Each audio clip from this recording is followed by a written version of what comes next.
La relance des travaux de construction de la centrale hydroélectrique de Katende dans le Kasaï était au centre d'une séance de travail présidée par le Premier ministre Jean-Michel Samaloukonde le jeudi 24 novembre 2022 à la primature. Une réunion à laquelle ont pris part le vice-premier ministre en charge des affaires étrangères, le ministre des Finances, celui des ressources hydrauliques, le conseiller du chef de l'État et envoyé spécial du président de la République, le directeur financier du projet Katende, le directeur général de la dette publique, le coordonnateur adjoint du projet de la construction de la centrale de Katende, ainsi que des membres du cabinet du Premier ministre. Selon le ministre des Ressources hydrauliques, Olivier Mwenze Moukaleng, qui a fait le point après la réunion, il a été question pour le chef du gouvernement de faire la lumière sur les obstacles et les pistes des solutions en vue de la relance effective des travaux de construction du barrage de Katende. La réunion a porté également sur la question du financement du projet par rapport à la ligne des crédits.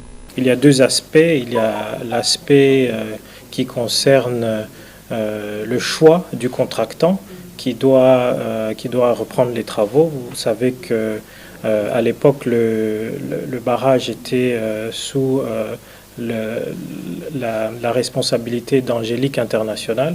Mais aujourd'hui, suite à une suspension par le gouvernement de l'Inde de ce contractant, il s'agit aujourd'hui de décider qui va reprendre ce projet et ce sont ces questions que nous avons débattues autour du Premier ministre. Il y a aussi des questions purement financières par rapport à la ligne de crédit et par rapport au financement du projet et ce sont ces questions qui ont été élucidé en compagnie de mon collègue, le ministre des Finances, qui nous accompagne. Donc aujourd'hui, nous sommes en train de chercher des pistes de solutions, mais aussi terminer l'acheminement du matériel de la centrale qui se trouve en partie à Lubumbashi, dans les installations de la SNCC.